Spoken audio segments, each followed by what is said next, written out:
watched film, what are your biggest takeaways from Saturday? Yeah, I mean, it was still kind of the same stuff that I thought post-game.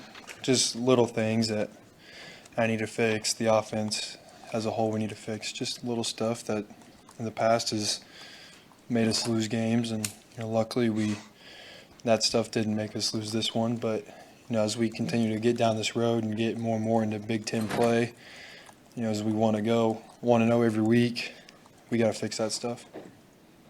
You've got 3 offensive linemen that played this past weekend that will not be playing next week. Just what has it been like working with the new group of offensive linemen? Yeah, I mean, Coach Rayola has all those guys ready to go. So I trust whoever he puts in.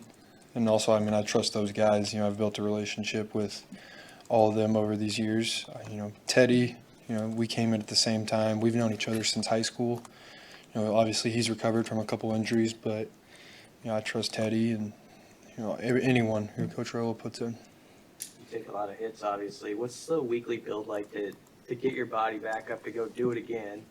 And have you kind of learned some things, going through this year that help you with that process? Yeah, I mean, I've seen, my freshman year, watched Adrian battle through some really tough injuries. I mean, he's one of the toughest guys I think I've ever seen. Obviously last year we had injury problems going through the season. Casey got hurt, Chuba got hurt. So just watching those guys and how they approach recovery every week has helped me.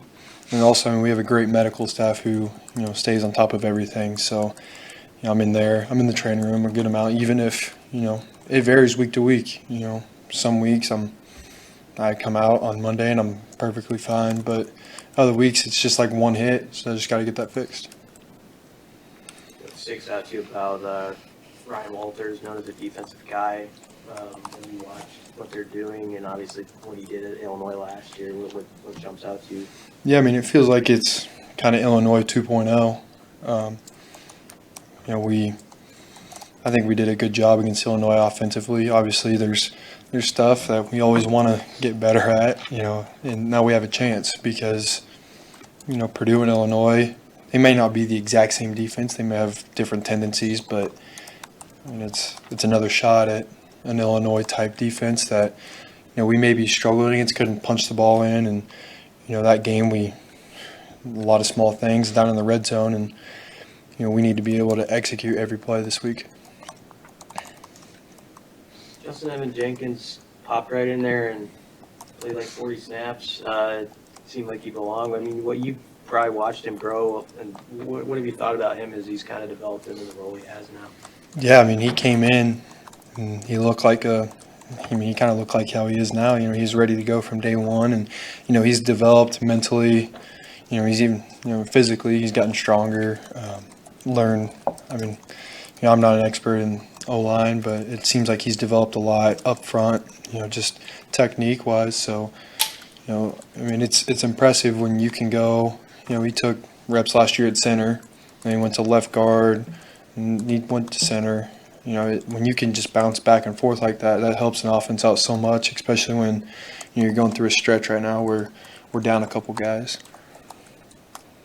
How have you seen that young group of wide receivers just in practice, their confidence grow with kind of what they've been asked to do the last few weeks? Yeah, I mean, they're starting – they realize what the work that they have to put in now off the field so that they can recognize it on the field. Malachi's a great example. I mean, that's a guy that came in, didn't quite know how to do everything, how much effort to put into this, how much effort to put into that. I'm not saying that he was lazy. He works his butt off, but, he's starting to realize the gain of putting all that work in. And I think some of those younger guys are going to keep coming along too. And, a lot of them have been working really hard, and they're going to get their shot and they're going to capitalize on it. Coach Satterfield was saying that Coach Rule was running the scout team defense today. What was that like out of practice with him getting so involved in your guys' preparation? Yeah, I mean, anything that Coach Rule does is with intent and intensity. So no matter what he's doing, it's going to be really energetic. It's going to be really close to perfect most of the time. So, him getting those guys ready helps us more than a lot of people recognize. He's pretty animated then, huh? Yeah, he always is. But he gets everyone fired up. So, that scout team was running around, looking like Purdue, ready to knock our heads off, but we were coming right back at them. All right, thank you guys.